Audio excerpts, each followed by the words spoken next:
All right, let's talk about one of the elephants in the room, right? Financial stress. It is a growing concern for millions of Americans. Americans across various wealth brackets are feeling the pressure of rising prices, rising debt, and recent higher costs of living. So this morning, we are joined by Dr. Roy Salgado, a professor of counseling at University of Holy Cross, with some really good advice. Love talking to you, Doc. Thanks for being here. Thank you for having me. Absolutely. So what are the concerns that you're hearing, even from your own student base? What are they telling you, and what advice are you giving them? Life is expensive, and their dollar isn't stretching in the way that it did several years ago. And there are just more expectations with regard to owing money for this, owing money for that, roof over your head, things of that nature. And they're not making any more money. Revenue is not coming in fast enough, and your income is not growing fast enough. Right. So what do you do in those circumstances? What do you tell them?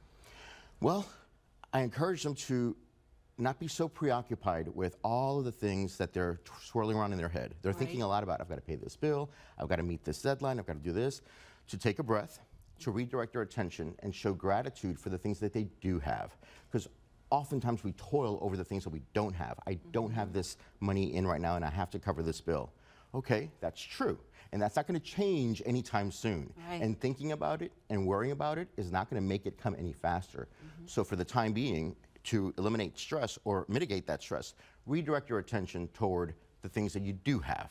It's so interesting because gratitude and ambition can sometimes be colliding forces, right? And you want to reach something, you can't, you have very real issues getting in the way. So how do you tell your people to measure their obstacles and create a plan? Excellent question. So once you have established that gratitude and recognized and have redirected your attention towards the things that you do have, then you're more likely to come up with solutions. And part of the solution is tapping into those resources around you.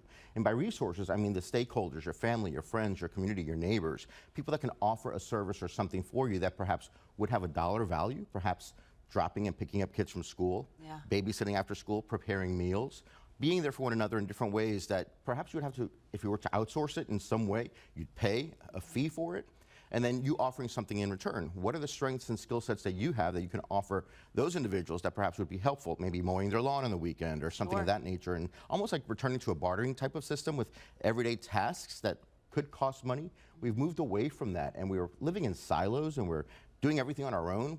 We have a lot on our plate, and it's just not possible to do it all. You know, that's so fascinating that you say that because, well, coming from a military background, communal assistance is very normal. But if you're not from a culture like that, and even in Louisiana, people are so used to helping each other out, but getting past that conversation of, I actually am in need. Right. I need something. How do you advise people to approach that conversation? Because shame can be very powerful. Yes. Being vulnerable, being honest, and demonstrating to them that you are in need. And then letting them know that, you've noticed something that they need. I noticed that you need your lawn mowed.